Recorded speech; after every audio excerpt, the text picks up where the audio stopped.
Terus tiba-tiba ada yang jatuh dari langit-langitnya, tepat ke samping mereka. Dan yang jatuh itu adalah pocong.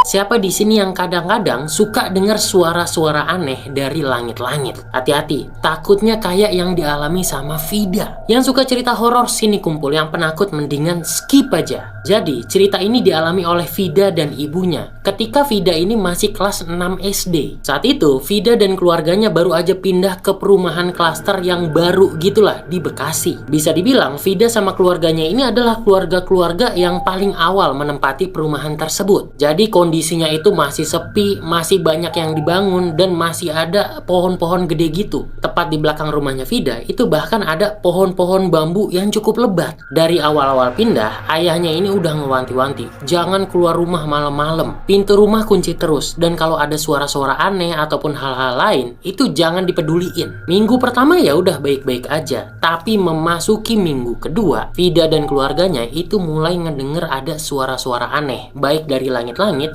ataupun dari sekeliling rumahnya. Suaranya itu kadang suara garukan, terus suara pukulan, dan gak jarang ada suara geraman. Ya udah, kalau mulai ada suara-suara kayak gitu, mereka langsung pada doa. Terus Vida yang ketakutan langsung dipelukin sama ibunya. Vida itu pernah ngedenger ayahnya itu cerita ke ibunya kalau ayahnya itu kadang-kadang suka ngelihat sekelebat-sekelebat di luar rumah yang lewat ketika malam hari. Tapi ketika dicari itu nggak ada apa-apa. Sampai akhirnya setelah 1 bulan mereka tinggal di rumah tersebut, ada satu kejadian yang bikin ibunya Vida dan juga Vida itu trauma. Jadi sekitar jam 10 malam, Vida sama ibunya lagi siap-siap mau tidur. Mereka itu udah tiduran nih di kasur. Tiba-tiba ada suara garukan. Suaranya itu berasal dari langit-langit, dan kira-kira 5 menit lah tuh suara garukan itu.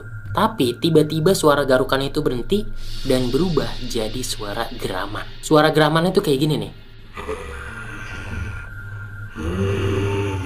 Suara geramannya itu pelan, tapi kedengaran dengan jelas oleh Vida dan ibunya. Di situ tuh Vida udah langsung nangis, dan tiba-tiba ada yang jatuh dari langit-langitnya, tepat ke samping mereka. Dan yang jatuh itu adalah pocong. Itu pocong jatuh tepat di sampingnya Vida. Vida itu sempat ngeliat muka pocongnya itu tuh udah hitam, hangus, hancur gitu, dan dia bisa mencium bau bangkai dari pocong ini. Langsung tuh Vida sama ibunya teriak, bangun, langsung lari keluar. Gak lama, beberapa tetangga dan juga pekerja-pekerja di rumah-rumah proyek yang lagi dibangun di situ itu ngedatengin mereka, nanya-nanya ada apa. Di situ Vida cuma bisa nangis doang. Ibunya ceritalah langsung kayak gimana kejadiannya. Terus beberapa pekerja di situ memberanikan diri buat masuk buat ngecek. Tapi ketika dicek tuh nggak ada apa-apa. Langit-langit di kamarnya juga itu baik-baik aja. Akhirnya Vida sama ibunya itu disuruh tidur di ruang tengah aja. Terus para pekerja proyek di situ tuh pada baik banget. Mereka akhirnya duduk-duduk di depan rumahnya Vida buat ngejagain lah. Jadi kalau ada apa-apa mereka bisa langsung nyelamatin. Terus setelah ayahnya Vida pulang, ya udah para pekerjanya itu ya pada balik lagi lanjut istirahat. Karena ngerasa ini gangguannya udah keterlaluan, akhirnya ayahnya Vida itu nyari ustadz buat ngerukiah rumah tersebut. Dan setelah dilakukan rukiah di rumah tersebut, untungnya gangguan-gangguan tersebut udah nggak ada lagi.